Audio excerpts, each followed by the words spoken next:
Oke, sekarang kita akan melihat ruang dual ya. Jadi ruang dual ini adalah koleksi dari fungsional linier pada suatu ruang panah. Ya. Jadi mungkin kita mulai dengan X-nya tidak perlu ruang panah, tapi ruang bernorm. Ini ruang vektor bernorm ya. Jadi ruang vektornya saya hapus karena norm itu memerlukan ruang vektor. Nah, kemudian kita lihat sekarang X aksen ya, biasanya begitu, yaitu F. F itu adalah kumpulan dari fungsional linier dan terbatas.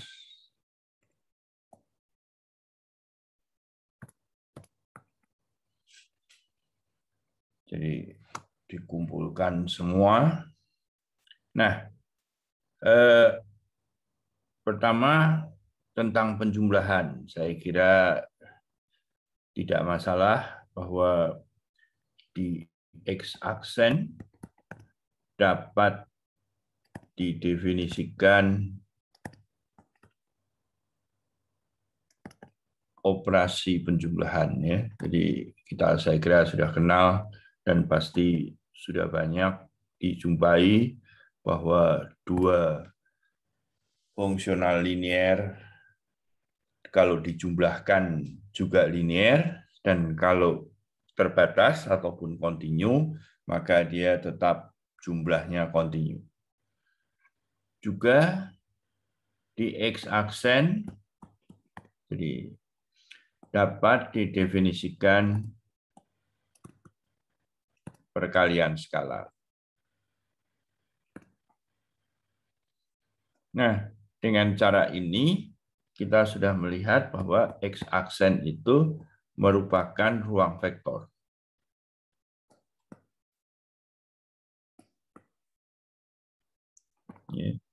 Nah, seperti tadi, kalau kita punya fungsional linier, kita bisa mendefinisikan, jadi kalau F anggota X aksen, maka kita kan berlaku bahwa Fx itu lebih kecil dari M suatu X begitu, karena dia terbatas.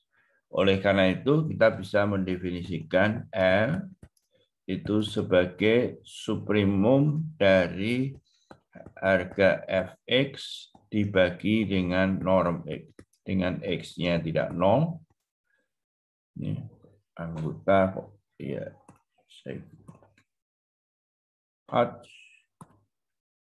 suprimum X-nya tidak 0. Dan tentu saja kita sudah tahu bahwa ini bisa diganti dengan suprimum norm X-nya 1 sama dengan Fx begini. Oke. Nah, sekali lagi ini juga bisa dibuktikan bahwa ini merupakan norm ya. Jadi dapat dibuktikan bahwa ini merupakan norm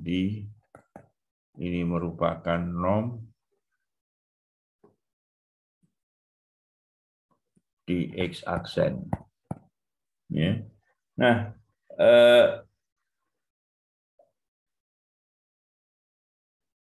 nanti kita akan bisa melihat ya kalau kelengkapan dari X aksen itu bukan bergantung pada X-nya, tetapi karena di ruang bilangan real itu lengkap. Ya. Jadi di sini kita punya satu teorema gitu bahwa X aksen itu adalah dengan norm yang tadi, ya, dengan norm yang tadi itu merupakan ruang panah. artinya lengkap, tidak bergantung pada X. Ini tidak bergantung pada X.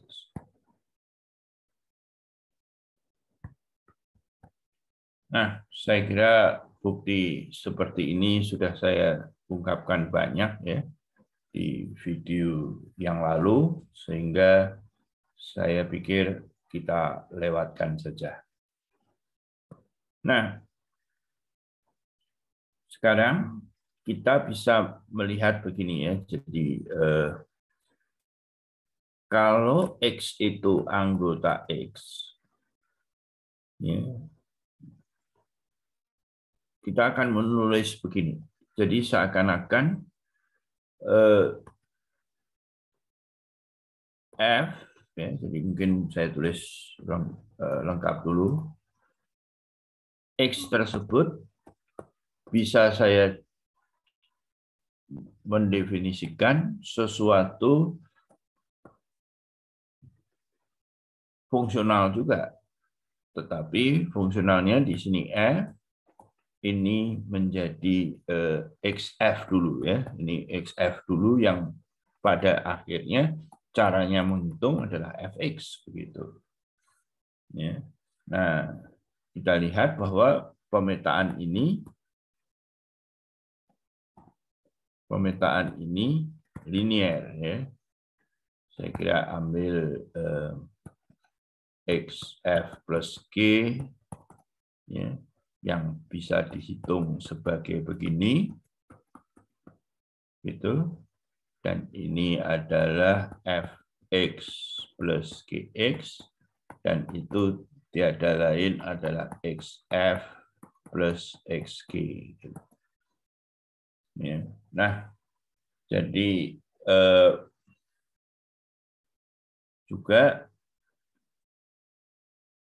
ini linier, belum homogennya ya. Jadi saya kira homogennya sama saja gitu ya. X alpha F adalah alpha F dikenakan pada X gitu, dan itu adalah XF ya. Nah, jadi dengan cara seperti ini kita sudah memperlihatkan bahwa kalau X-nya itu anggota X, maka X itu menjadi anggota dari X aksen gitu. Ya. Nah, tidak selalu terjadi bahwa ya, jadi tidak selalu terjadi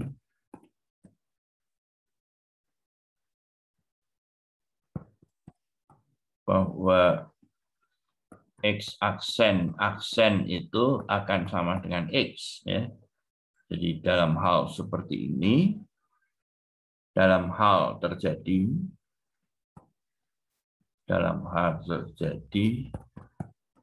X disebut ruang refleksif.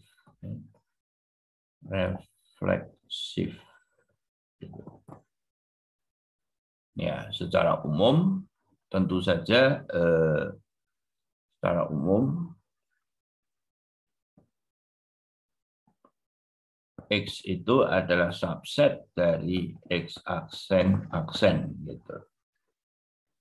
Nah, kalau kita melihat sebagai X ini sebagai subset dari ini, ya, dan kita tahu bahwa fx itu adalah lebih kecil dari norm xx, sekarang kita balik ya, yang bergerak f-nya. Yang bergerak f-nya, jadi kita lihat bahwa fx dibagi dengan norm f itu lebih kecil dari norm x, dan kalau ini sekarang saya ambil suprimumnya ya, jadi di sini sekarang f-nya yang tidak nol, fx dibagi dengan norm f itu yang akan kita definisikan sebagai adalah norm dari fungsional yang didefinisikan oleh X ya. Jadi dalam hal ini tentu dia lebih kecil dari X gitu. Oke. Ya. Nah, di sini F-nya mungkin perlu ditekankan, ini adalah anggota dari X aksen. Ya. Nah, kemudian apakah berlaku sebaliknya? Ya, apakah berlaku sebaliknya? Kita tahu bahwa kalau X anggota X, maka ada F anggota X aksen, demikian sehingga norm F-nya itu 1, dan Fx itu sama dengan norm X.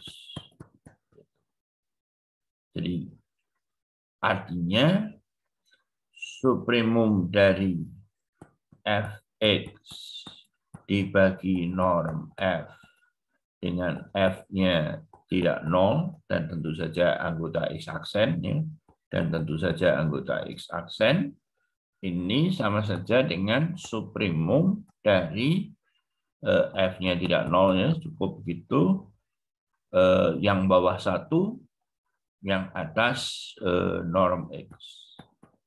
Dan tentu saja ini norm X. Dan sudah diketahui ini tentu saja lebih kecil dari norm X. Ya. Gitu. Jadi kalau kita lihat bahwa pada akhirnya ada satu F, sehingga ini sama dengan norm X.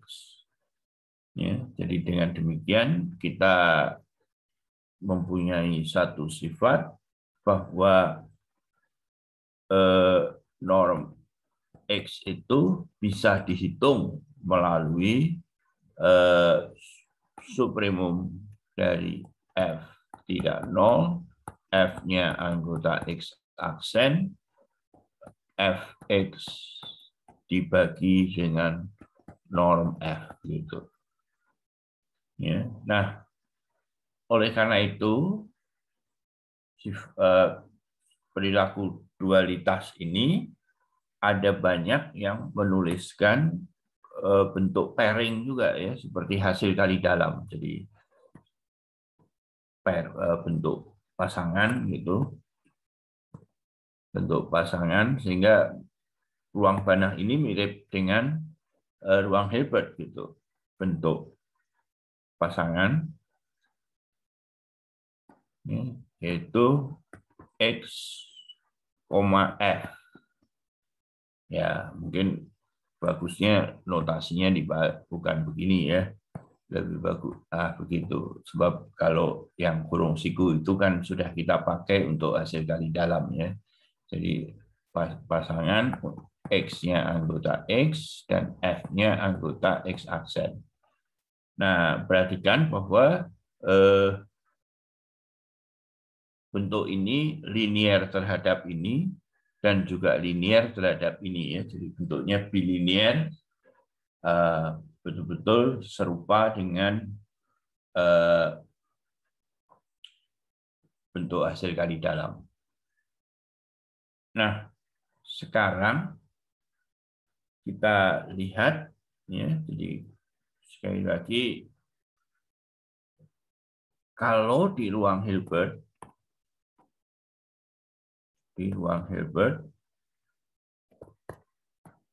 F ini bisa diganti dengan unsur lain di X ya. Jadi di ruang Hilbert ya bentuknya X, F itu bisa diganti begini ya. Jadi tidak ada konflik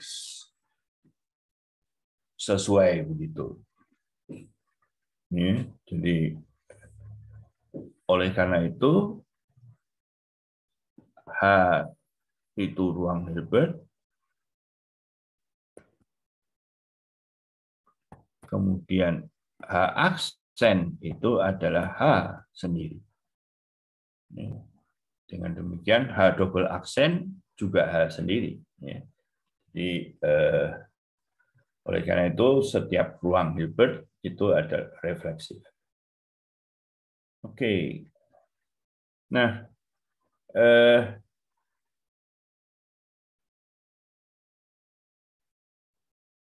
kita ingin melihat beberapa contoh kalau X-nya LP, X aksennya itu adalah LQ.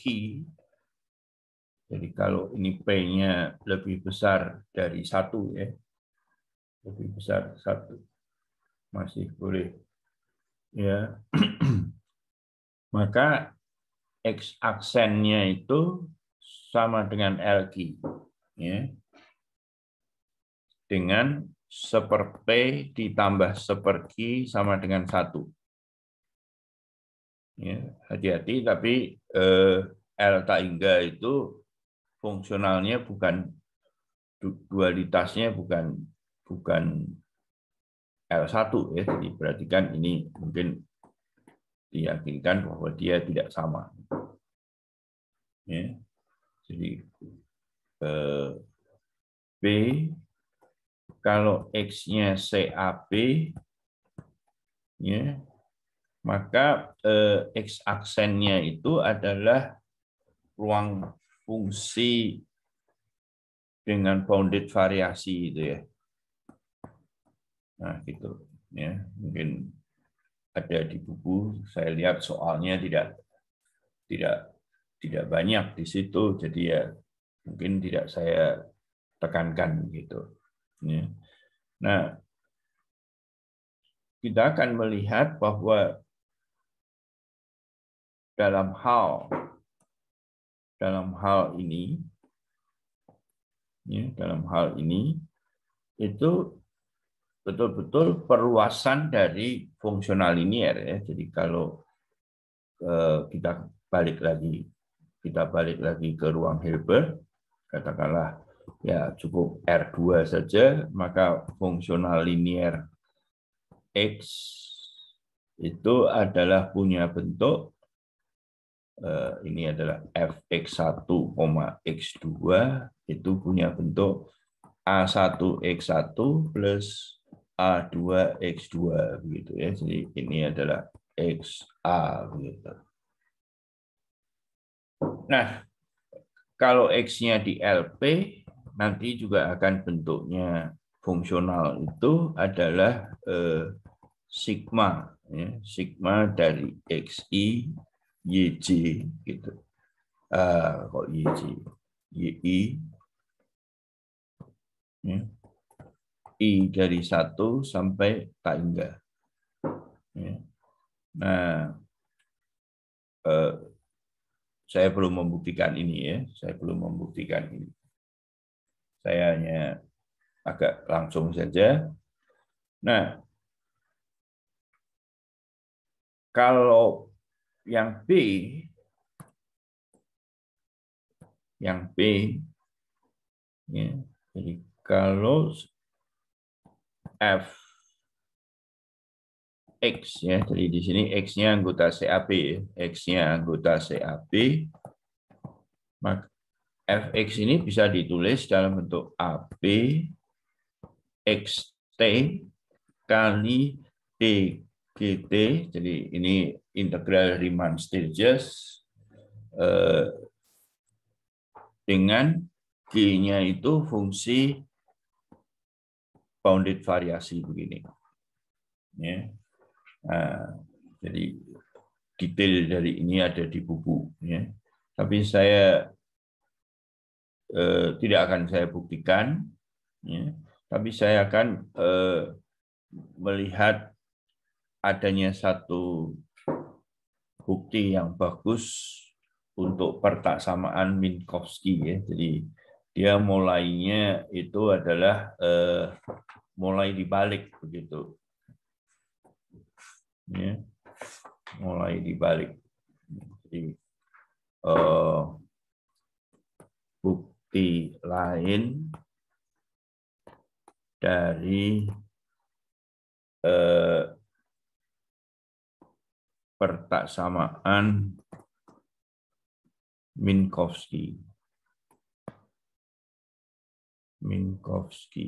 yaitu apa?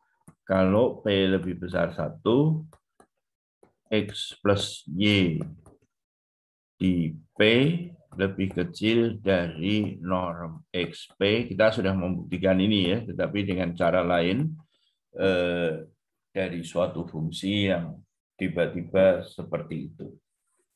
Nah, saya suka bukti di buku ini karena biasanya bukti dari depan terus punya hasil akhir ini. Kalau ini sekarang dibalik ya, jadi saya harus punya ini. Nah, kalau dia punya ini, maka bentuk X plus Y pangkat P itu, jadi ingat ya, ini XY-nya semua di LP ya, XY-nya di LP. Ini bisa kita ganti dengan bentuk lebih kecil dari XP plus YP kali X plus Y P min 1. Ya. Nah, ini artinya apa? Yang ini adalah bentuk ini ekuivalen dengan sigma dari, jadi kalau kita lebarkan dulu yang ini, itu adalah XI plus YI pangkat P,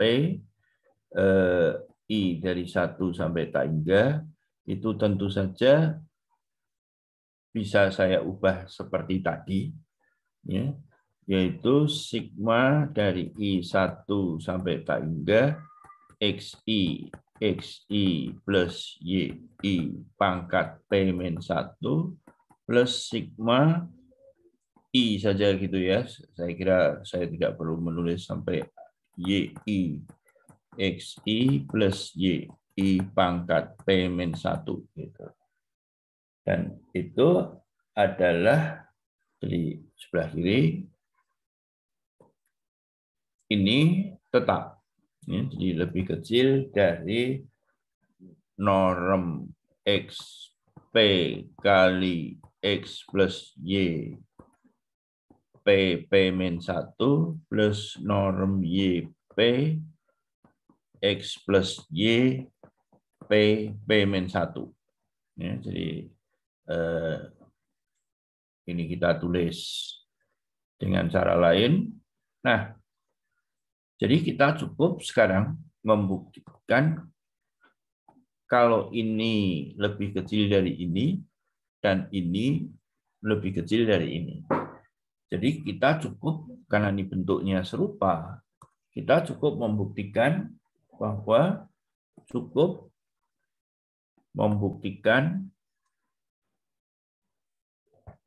bahwa sigma dari XI plus YI pangkat P min 1, I saja ya, cukup gitu. Dia lebih kecil dari norm XP, dan ini adalah norm XY P min 1. Gitu. Ya, nah, yang satu kan serupa ya, tinggal mengganti antara XI dengan YI saja. Ya. Nah, kemudian ini bagusnya tuliskan ZI sama dengan XI plus YI pangkat P min 1. Ya.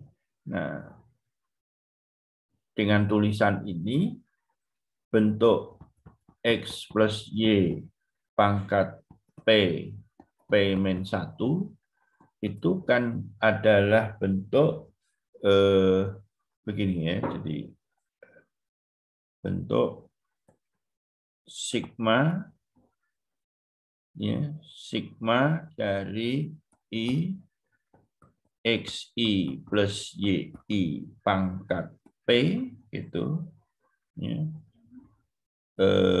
kurung ini adalah P-1 kali P, bukan ya, salah, dibagi P. Betul tidak? Ya. Ya, jadi yang tanpa pangkat kan pangkat seperti. Nah, ini yang selalu kita akan pakai.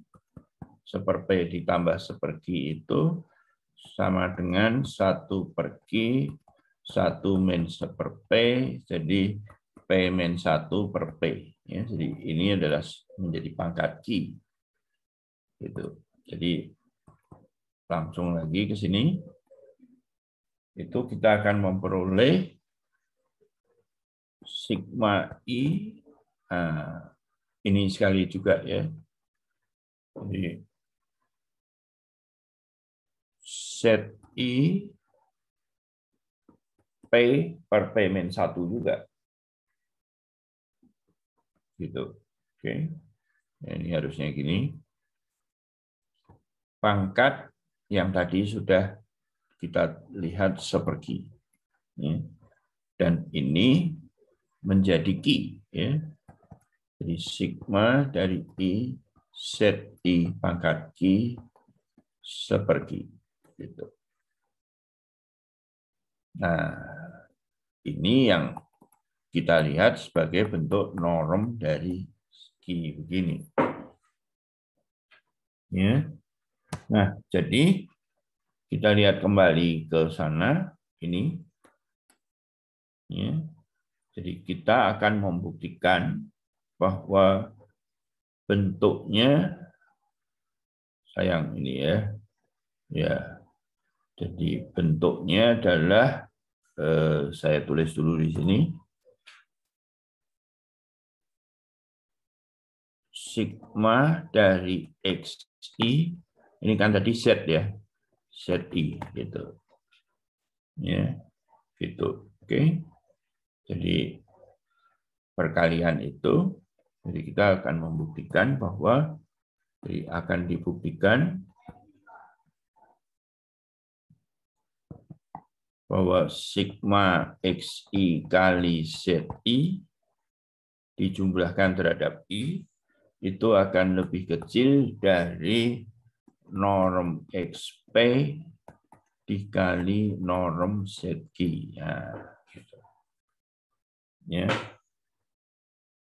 Nah, jadi untuk membuktikan ini itu biasanya begini ya. Mulai dengan norm XP itu 1, demikian pula norm ZQ-nya dibuat 1. Jadi kita akan memperlihatkan, jadi akan diperlihatkan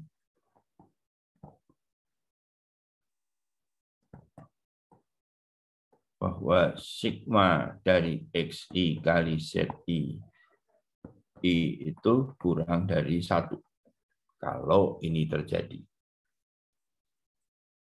Nah, saya kira bahwa secara umum nanti kalau kita mengasumsikan ini, kalau ada umum begitu, kalau ada X yang umum, ya, X umum begitu, maka kita definisikan X aksen itu adalah 1 per norm XP dikalikan X ya. Jadi ini tentu saja norm X aksen P-nya adalah 1.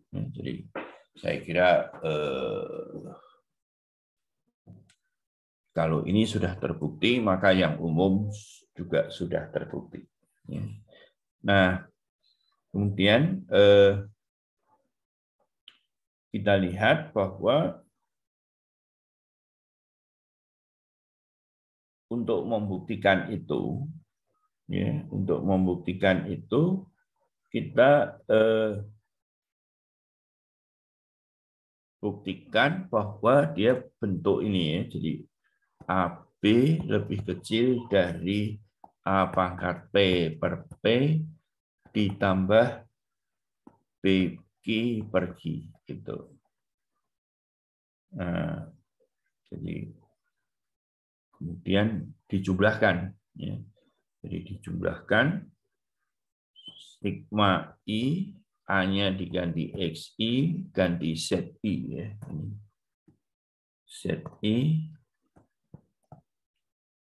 lebih kecil dari 1 per P sigma XI pangkat P plus seperti sigma ZI pangkat Q. Nah, ini kita tadi asumsikan dia 1. Asumsikan 1, jadi dia lebih kecil dari 1 per P plus 1 per Q. Dan kalau ini hubungan yang awalnya adalah 1 per P ditambah 1 per Q sama dengan 1. Nah, jadi sekarang kita cukup membuktikan ini. Ya, cukup membuktikan ini. Oke, jadi kalau kita punya Y sama dengan X pangkat P min 1, itu grafiknya katakanlah di sini P lebih besar 1 ya. Kalau P-nya sama dengan 1, saya kira trivial. Jadi ini adalah Y sama dengan X P min 1.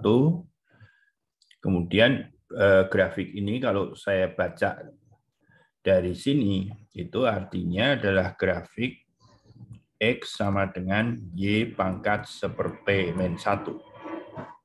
Nah, tapi dari bentuk 1 per P ditambah 1 per Q sama dengan 1, maka 1 per P itu adalah 1 min 1 per Q, Q min 1 per Q. Jadi P-nya adalah Q min 1. Nah, kemudian jika P-nya minus 1, maka ini dikurangi dengan min 1, itu hasilnya adalah 1 per Q min 1. Jadi kalau kita lihat grafiknya berubah menjadi Y pangkat Q min 1. Jadi ini grafik kalau dibaca dari sebagai Y-nya variabel bebas adalah Y sama dengan Y Q min 1. Nah, kemudian kalau saya ambil A di sini dan ambil B sembarang di sini, maka luasnya A kali B itu ini kan. Tetapi integral. Ya. Jadi ini adalah luas integral dari 0 sampai A X P min 1 dx. Sedangkan yang ini lengkap, mungkin saya ganti hijau di sini, itu adalah integral dari 0 sampai B Y Q min 1 dx. Nah, perhatikan bahwa nilai AB itu selalu akan lebih kecil ya. Jadi nilai AB A lebih kali B itu akan selalu lebih kecil dari, ya ini dari gambar ya. Sebetulnya ini juga bisa dengan menggunakan konveksitas dari logaritma 0 sampai A X P min 1 dx ditambah integral 0B Y Q min 1 dx. Ya. Jadi ada banyak bukti untuk melakukan hal ini. Nah, ini hasilnya adalah A pangkat P per P plus B pangkat Q per Q. Ya, jadi yang tadi sudah terbukti berarti.